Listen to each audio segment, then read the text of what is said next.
आज मैं खंड क के पाठ 15 अव्यय या अविकारी शब्द को लेकर आई हूँ। सबसे पहले अव्यय को समझते हैं। अव्यय या अविकारी शब्द किसको कहते हैं, है ना? जिसका व्यय ना हो। व्यय मतलब खर्च जो ना हो, जो बदले नहीं, जो खत्म ना हो, या जिसका विकार ना हो, वो क्या कहलाता है? अविकारी। अविकारी शब्द जो होते हैं उस पर लिंग, वचन और काल का कोई भी प्रभाव नहीं पड़ता है। इस बात को हम उदाहरण से समझेंगे। जैसे बालक धीरे धीरे चल रहा है, यह पुल्लिंग शब्द है बालक। बालिका धीरे धीरे चल रही है, स्त्रीलिंग शब्द बालिका। यहाँ पर धीरे धीरे शब्द में पुल्लिंग तथा स्त्रीलिंग शब्दों में कोई भी बदलाव नहीं आया। आगे लड़का धीरे धीरे चल रहा है, एक वचन। लड़के धीरे धीरे चल रहे हैं, बहुवचन। यानी कि वचन के परिवर्तन के बाद भी धीरे धीरे शब्द में कोई भी प्रभाव नहीं पड़ा। इसी तरह आगे लड़का धीरे धीरे चला, लड़का धीरे धीरे चलेगा। इसमें काल परिवर्तन हुआ, लेकिन धीरे धीरे शब्द में कोई भी प्रभाव नहीं पड़ा। इन वाक्यों को पढ़ने से पता चलता है कि धीरे धीरे शब्द पर लिंग, वचन और काल का कोई भी प्रभाव नहीं पड़ा, अतः धीरे धीरे एक अव्यय शब्द है। इसकी परिभाषा देखते हैं। जिन शब्दों के रूप में लिंग, वचन, काल आदि के कारण किसी भी प्रकार का परिवर्तन नहीं होता है, उन्हें अव्यय या अविकारी शब्द कहते हैं। अब इसके भेदों पर जाते हैं।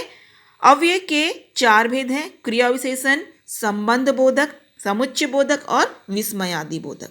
सबसे पहले क्रिया विशेषण। जो शब्द क्रिया की विशेषता बताते हैं उन्हें क्रिया विशेषण कहते हैं। जैसे नितिन अभी आया। आया एक क्रिया है, लेकिन इसमें अभी इसकी विशेषता को बता रहा है। वह कम बोलती है एक क्रिया है, लेकिन कम क्रिया की विशेषता है, इसलिए यह क्रिया विशेषण का उदाहरण हो गया। क्रिया विशेषण के भेद यह 4 प्रकार के होते हैं: कालवाचक, स्थानवाचक, परिमाणवाचक और रीतिवाचक क्रिया विशेषण। सबसे पहले कालवाचक क्रिया विशेषण के बारे में जानते हैं। कालवाचक, जैसा कि इसके नाम से ही पता चल रहा है कि जिस क्रिया विशेषण वह क्रिया विशेषण जिससे क्रिया के होने का समय का पता चले, उसे कालवाचक क्रिया विशेषण कहते हैं। जैसे नानी परसों आएगी। यहाँ पे परसों शब्द जो है वो कालवाचक क्रिया विशेषण के अंतर्गत आ गया। अभी स्थानवाचक क्रिया विशेषण को जानते हैं। वह क्रिया विशेषण जिसमें क्रिया के होने के स्थान के बारे में पता चले, उसे स्थानवाचक क्रिया विशेषण कहते हैं। जैसे गुफा में चारों ओर अंधेरा ही अंधेरा था। यहाँ पे चारों ओर स्थान के बारे में बताया जा रहा है यहाँ पे, इसलिए यह स्थानवाचक क्रिया विशेषण का उदाहरण हो गया। आगे परिमाणवाचक क्रिया विशेषण।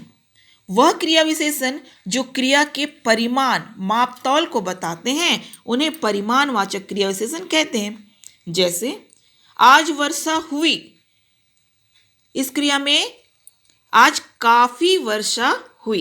काफी जो शब्द है वो परिमाणवाचक क्रिया विशेषण के अंतर्गत आ गया। विद्यार्थी बहुत शोर मचा रहे हैं। यहाँ पे बहुत जो शब्द है वो परिमाणवाचक के अंतर्गत आ गया। आगे है रीतिवाचक क्रिया विशेषण।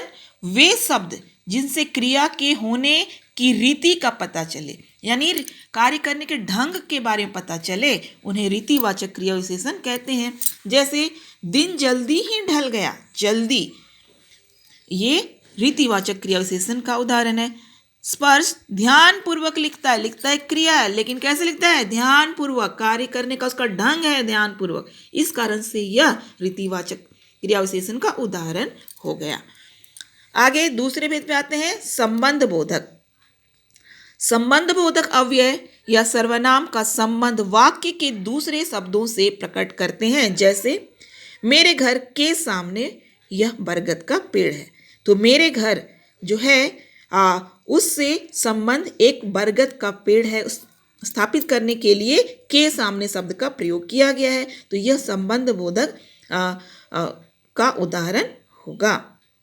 आगे कुछ प्रमुख संबंध बोधक है यहाँ पे, जैसे ने, के नीचे, के लिए, को, के पहले, के जैसा। तो आपको यहाँ पे जो लिखे हुए हैं उसको अच्छे से याद करके लिखना है। संबंध बोधक और क्रिया विशेषण में अंतर। संबंध बोधक अव्यय संज्ञा या सर्वनाम शब्दों का संबंध वाक्य के अन्य शब्दों के साथ जोड़ते हैं, जबकि क्रिया विशेषण शब्द यह बताते हैं कि क्रिया कब, कहाँ, कैसे और कितनी मात्रा में हो रही है। जैसे क्रिया विशेषण में राहुल यहाँ रहता है, ये स्थान के बारे में बताया जा रहा है, लेकिन राहुल अपने नाना के यहाँ रहता है, ये संबंध के बारे में बताया जा रहा है। आगे समुच्चय बोधक शब्दों, वाक्यांशों, वाक्यों या उपवाक्यों को मिलाने या अलग करने वाले अव्यय समुच्चय बोधक अव्यय कहलाते हैं। जैसे राहुल और नेहा बाहर खेल रहे हैं, इसमें और जो है ये समुच्चय बोधक के अंतर्गत आएगा। राहुल के बारे में पूरी जानकारी जुटाओ ताकि उसकी स्थिति का पता तो चले।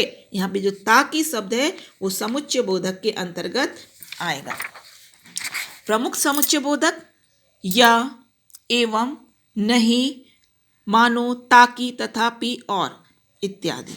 अब आते हैं विस्मयादि बोधक।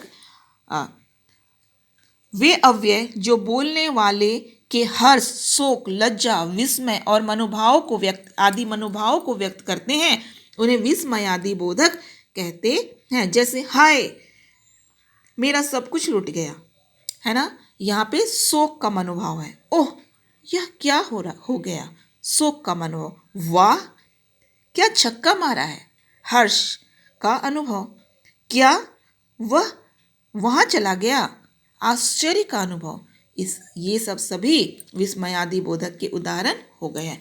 कुछ यहाँ पे विस्मयादि बोधक के चिन्ह दिए हुए, शब्द दिए हुए हैं। ये, ओहो, सच, आहा, वाह वाह, आहा क्या कहने, घृणा, छी छी छी, क्रोध, धत, चुप, भय, बाप रे, हाय, मोह इत्यादि।